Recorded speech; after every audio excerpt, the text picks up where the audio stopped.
Bonjour et bienvenue à tous sur Football pour un débrief exhaustif de la première moitié de saison de l'Olympique Lyonnais. À l'issue de ces 19 journées de Ligue 1, l'OL n'a pas su convaincre et valider tous les promesses de l'été. Résultat, l'équipe de la capitale des Gaules, elle est que 13e du championnat, évidemment une position qui est indigne du standing du club et à des kilomètres des attentes. Pourtant, rien n'est fait et l'espoir est encore permis pour la suite de cette saison.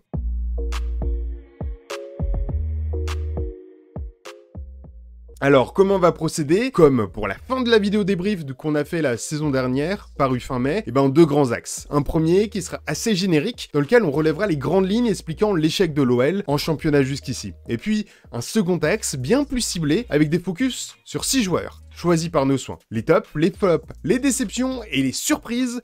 Chacun des joueurs sélectionnés aura le droit à sa critique. A noter que dans cette vidéo, on parlera exclusivement des prestations en Ligue 1 et on laissera de côté l'Europa League et la Coupe de France. Pour être des plus objectifs possibles, on se basera sur les moyennes des notes qu'on a attribuées aux joueurs tout au long de cette moitié de saison avec l'équipe Football. On a ensuite pondéré ces notes avec des coefficients selon leur apparition dans les sections top et flop après chaque match. Vous pouvez d'ailleurs retrouver l'intégralité de ces débriefs Football sur nos différents comptes Twitter, Instagram et Facebook, tout s'affiche à l'écran.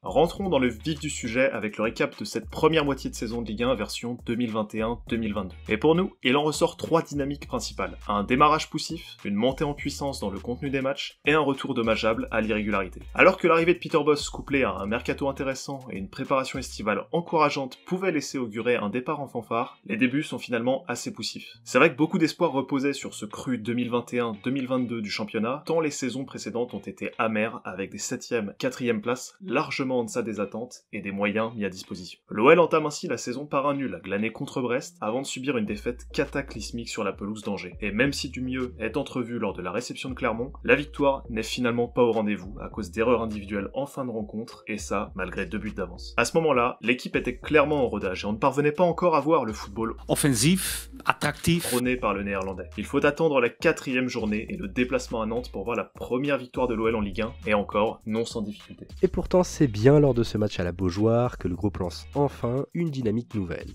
en particulier dans le contenu proposé, malgré des résultats toujours en dents de scie. Il faut dire qu'après 3 matchs pour seulement 2 points récoltés, le besoin de victoire était de plus en plus criant pour nos Gones. Réduite à 10 contre les Canaries après l'évitable double jaune de Nemo da Silva, l'équipe de Peter Bosz finit enfin par l'emporter 1-0 dans la douleur. L'OL parvient dans la foulée à enchaîner une 2e victoire d'or contre Strasbourg, 3-1, et avait la possibilité de réaliser la passe de 3 et enfin de lancer une série positive. Mais c'était sans compter sur un déplacement au Parc des Princes pour affronter le PSG, bien aidé par l'arbitrage ce jour-là. Pour autant, même si le résultat du match est négatif avec une défaite 2-1, on a vu une équipe plaisante à voir jouer. Dans la lignée de ces 3 derniers matchs, les Lyonnais l'emportent contre l'Estac avec les premiers buts de 2 de ses recrues, Emerson et Shaqiri. Cependant, Lyon ne parvient pas à transformer l'excès le week-end suivant contre Lorient. Dès la 14e minute, Emerson écope d'un carton rouge plus que sévère. Denayer sort sur blessure et Lorienté inscrit un coup franc magistral dans la foulée. Lyon accroche finalement le nul 1 partout au terme d'une soirée pleine de malchance. Et malheureusement, cet OL n'apprend pas de ses erreurs. Termine à 10 et encaisse un but dans le temps additionnel une nouvelle fois contre Saint-Etienne. Au moins, les hommes de Peter Bosz réussissent tout de même à conjurer le sort lors de la réception de l'AS Monaco avec une victoire 2-0 qui fait encore aujourd'hui office de match référence face à un prétendant à l'Europe.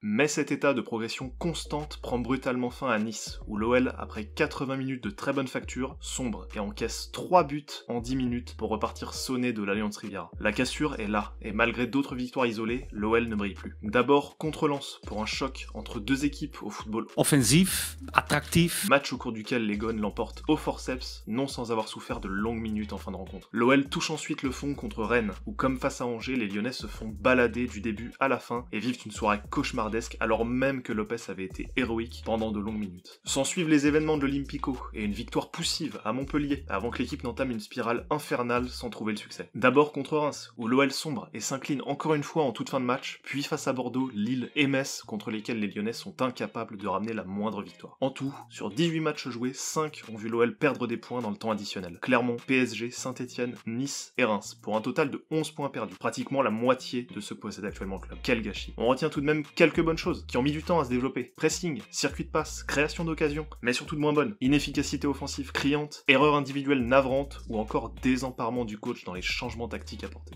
Lyon est d'ailleurs l'équipe la moins souvent menée au score de toutes les équipes du championnat, avec seulement un total de 177 minutes. Et pourtant, le nombre de points reste largement insuffisant. Au final, l'OL clôture cette demi-saison à une piteuse 13e place, une contre-performance remarquable, dans le mauvais sens du terme, qui trouve en partie réponse dans l'environnement délétère autour du club. Et justement, tiens, parlons-en de cet environnement délétère. Car oui, il y a plusieurs points à relever sur l'atmosphère qu'il y a eu autour de l'Olympique Lyonnais jusqu'ici. D'un côté, la direction s'effrite et semble se perdre de plus en plus, et de l'autre, des pseudo-supporters qui viennent gâcher la Ligue 1 cette année sur tous les terrains, y compris du côté des Lyonnais. Mais revenons d'abord sur les remous en interne, au niveau de la direction de l'OL, parce qu'il y en a des choses à dire. Alors que l'été semblait enfin apparaître comme le bon tournant tant espéré depuis des années, avec un tandem sportif Bosz-Juninho au diapason, finalement, tout a volé en éclats. Les quelques erreurs de Juninho, couplées à la prise de pouvoir de Vincent Ponceau et à ses belles paroles à l'oreille d'un Jean-Michel Aulas de plus en plus absent, auront eu raison de l'harmonie tant espéré au club. Aucun effort sur la cellule de recrutement, départ du recruteur historique Patrice Girard vers Angers, refus de toutes les propositions de Juninho, justification miteuse à base de « nous avons des bases de données » alors que le club a un nombre de recruteurs dignes d'une équipe de nationale, tout a été mal fait dans les hautes sphères lyonnaises du début à la fin. Et ce, jusqu'à ce que Juninho finisse par annoncer son départ, juste avant un Olympico qui a lui aussi laissé des traces pour de toute autre raison. Ces raisons sont évidemment celles de l'arrêt du match pour un jet de cristalline venant heurter la tête d'un Dimitri Payet qui n'a rien demandé. Nous ne reviendrons pas ici sur les sanctions qui ont été prises, mais on se contentera seulement de constater qu'il y a déjà eu beaucoup trop d'actes de dégénérés dans les stades de Ligue 1 cette année. Dommage pour le spectacle footballistique qui est pourtant de très belles factures dans le championnat de France jusqu'ici. Inutile aussi de dire que tous ces événements ont évidemment eu un impact sur le moral et donc sur les prestations des joueurs qui eux ne demandent rien d'autre que de pratiquer leur sport. Petite pause dans la vidéo pour dire que si le contenu te plaît, n'hésite pas à laisser ton meilleur pouce bleu et à rejoindre la team Football en t'abonnant à notre chaîne juste en dessous. Ça coûte rien, mais c'est vraiment super important pour nous et pour le développement du projet. Bon, maintenant je pense qu'il est temps de s'appesantir plus précisément sur les notes finales que nous avons attribuées à chaque joueur, ainsi que le classement de l'ensemble de l'effectif lyonnais en fonction de ces notes. Et bien sûr, on va commencer par vous expliquer notre méthode de calcul, car on ne s'est pas arrêté à de simples moyennes générales individuelles sur la mi-saison. En effet, pour tenter d'être encore plus juste de notre classement final, on a choisi de pondérer les moyennes générales brutes de chaque joueur, que nous avons pu noter au moins 6 fois en prenant en compte leur apparition dans la rubrique Top Flop de notre débrief d'après-match. On a décidé de soustraire le nombre de flops au nombre de tops pour chacun des joueurs de l'effectif afin de créer un coefficient multiplicateur selon l'échelle que vous pouvez voir à l'écran. Ce coefficient, multiplié à la moyenne générale brute, peut alors agir comme un bonus pour les joueurs les plus impactants ou bien comme un malus pour les plus mauvais de la saison. Et sans plus attendre, voici le classement final Football des performances de l'effectif lyonnais cette saison. Avec un Jérôme Boateng qui termine premier de la classe et un Islam Slimani qui remporte le bonnet d'âne Football de cette première moitié de saison. À partir de ce classement final, on a extrait 6 joueurs dont on va maintenant disséquer les performances plus en détail. Et on attaque ce bilan par le dernier rempart et revenant de l'année côté OL, Anthony Lopes. Après 2 saisons en demi-teinte où il s'en est pris plein la tête au propre comme au figuré, le club a clairement songé à l'évincer au profit d'André Onana de l'Ajax pendant l'intersaison. L'idée de recrutement loin d'être absurde, tant le portier portugais avait perdu de son lustre d'antan et affichait des limites clairement rédhibitoires pour un gardien sous Peter Bosz, le coach batave demandant généralement à son gardien de participer activement à la relance. Et puis la saison a commencé, et comme une renaissance, Lopes s'est immédiatement illustré par des arrêts déterminants et une sérénité très appréciable dans un OL qui se cherchait encore après des remaniements d'envergure lors de l'été. L'arrivée de Peter Bosz associée à celle d'un nouvel entraîneur des gardiens semble lui avoir été salvatrice. Même son jeu au pied, gros point faible lors des saisons précédentes, s'est amélioré et il tente davantage de relance au sol au lieu d'envoyer des parpaings loin devant. Enfin, le nombre d'erreurs commises par Lopes cette année est très faible, ce qui renforce encore son niveau de performance. En étant sévère, on en dénombre jusqu'à 3, à Angers, Saint-Etienne et contre Reims. Il fait ainsi davantage gagner des points à l'OL qu'il ne lui en coûte, contrairement aux saisons précédentes. C'est au final un très bon bilan pour le Portugais qui se hisse à la 2e position du classement Football avec une solide note coefficientée de 7/10, bien aidé par ses 6 apparitions dans la rubrique top de nos débriefs d'après-match.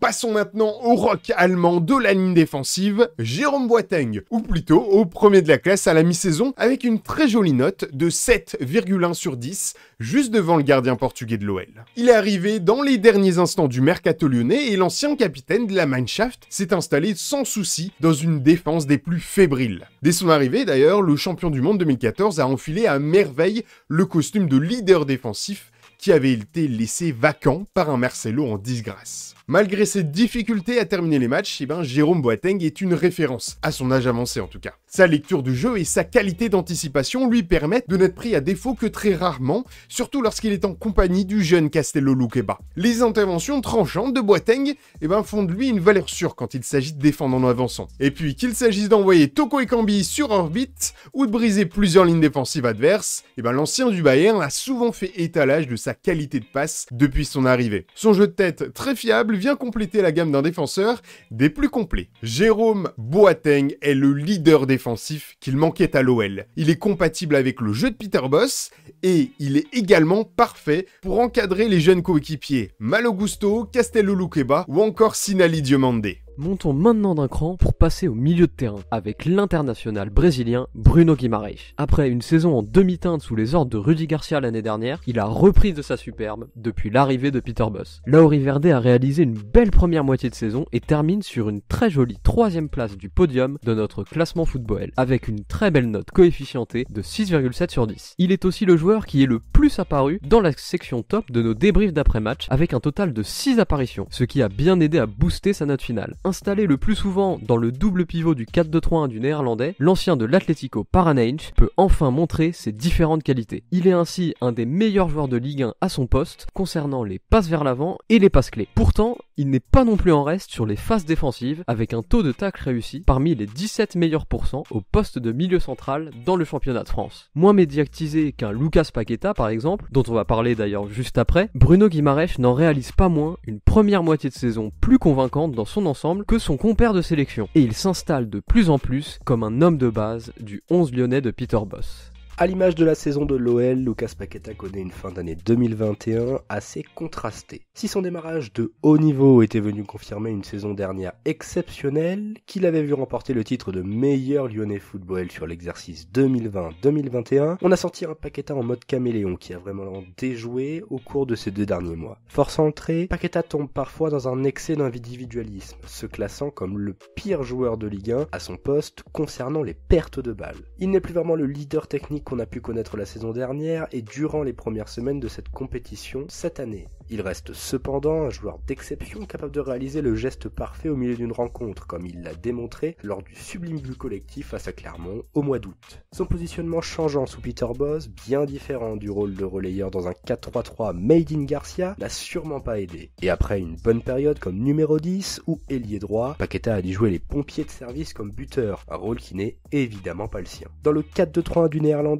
il fait face à une rude concurrence dans l'axe, dans la position face au jeu qu'il affectionne, ce qui est l'une des raisons de ces derniers mois en demi-teinte. Le passage dans une défense à 3, pouvant faire la place pour 2 numéros 10, sera peut-être la bonne solution pour aligner le Brésilien et Houssem Aouar afin de maximiser les qualités de ces 2 joueurs et de retrouver la meilleure version de Paqueta. Au bilan, malgré un début de saison canon, Paqueta termine dans le ventre mou de notre classement football avec seulement une 9e place sur 16 joueurs notés pour une note de 5,5 sur 10. Son nombre d'apparitions dans nos flops, à savoir 5, n'ont pas aidé. Allez, on monte encore d'un cran sur le terrain pour aborder le secteur offensif de l'Olympique lyonnais. Et c'est bien là que le bas blesse. Les 2 buteurs, Islam Slimani et Moussa Dembélé, ne cumulant à eux 2 que 5 tout petits buts sur cette première moitié de saison et 2 très maigres passes décisives qui ne viennent rien rattraper du tout. Malheureusement, on ne peut clairement pas parler de duo offensif, attractif quand on pense aux 2 buteurs lyonnais. Et pour être honnête, un tel niveau de performance n'est pas si étonnant que ça quand on remarque que les profils de Slimani et Dembélé sont à l'opposé des profils de buteurs nécessaires au style de jeu de Peter Bosz. Slimani termine carrément grand bonnet d'âne de ses premiers mois de Ligue 1 avec une note catastrophique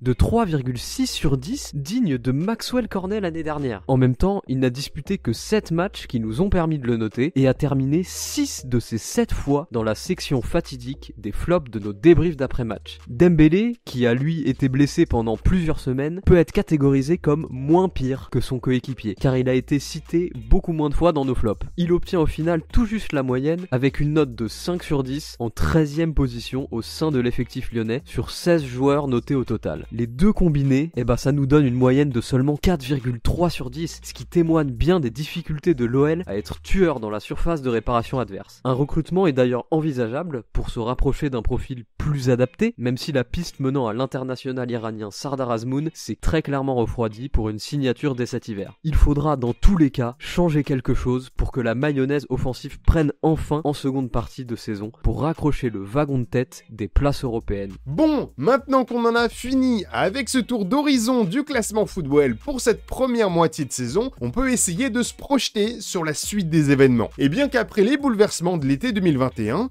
l'OL se cherche encore et n'arrive toujours pas à trouver son rythme de croisière. L'espoir par contre en championnat est toujours permis, dans une saison où aucune différence n'a été faite en haut classement, exception faite par le Paris Saint-Germain qui est loin devant. Lyon n'est potentiellement qu'à 6 petits points de la deuxième place en cas de victoire contre Marseille dans l'Olympico à rejouer. Mais pour ça, il faudra absolument se renouveler de fond en comble. Et ce renouveau passera sans aucun doute par l'explosion de certains jeunes, des Gaunes qu'on aimerait voir s'imposer durablement dans son titulaire, avec Cherki, Malo Gusto et Castello Luqueba par exemple. L'environnement autour du club devra évidemment lui aussi enfin s'assainir pour repartir vers l'avant. Évidemment, Football répondra présent pour commenter toutes les nouveautés qu'on espère voir arriver. D'ici là, n'hésite pas à t'abonner pour suivre toute l'actu de l'OL avec nous. On espère que cette vidéo t'a plu. Si c'est le cas, n'hésite pas à la liker, à la partager autour de toi.